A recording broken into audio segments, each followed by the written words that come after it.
Hi friends, ఈరోజు పూజా హెగ్డే పుట్టినరోజు సందర్భంగా ఈ లేటెస్ట్ షార్ట్ వీడియో చేస్తున్నాను.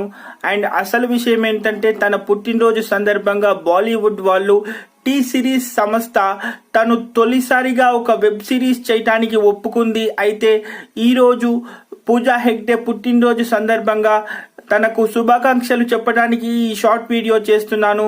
అయితే ప్రస్తుతానికి ఇటు బాలీవుడ్లోను టాలీవుడ్లోను చాలా బిజీగా ఉన్నటువంటి పూజా హెగ్డే ప్రస్తుతానికి తొలిసారిగా తన 14 సంవత్సరాల సినీ కెరియర్లో తను ఇప్పుడు ఒక వెబ్ సిరీస్ చేయటానికి టీ సిరీస్ సంస్థతో ఒప్పందం కుదుర్చుకుంది. అయితే నేను చాలా ఎక్సైటింగ్గా ఫీల్ అవుతున్నాను తొలిసారిగా నేను ఒక వెబ్ సిరీస్ చేస్తున్నందుకు. అయితే ఇది ఇంతవరకు నాకు ఎలాంటి అనుభవం లేనటువంటి ఒక ప్రపంచంగా నేను భావిస్తున్నాను. ఎందుకంటే వెబ్ సిరీస్ నేను ఇంతవరకు చేయలేదు.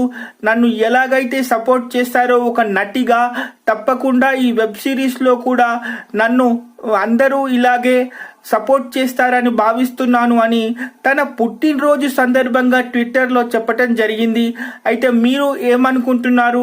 మరి వెబ్ సిరీస్లో కూడా ఎలాగైతే బాలీవుడ్లో టాలీవుడ్లో పూజా హెగ్డే సక్సెస్ అయిందో, మరి వెబ్ సిరీస్లో కూడా సక్సెస్ అవుతుందంటారా? Stay tune for the further updates. Bye.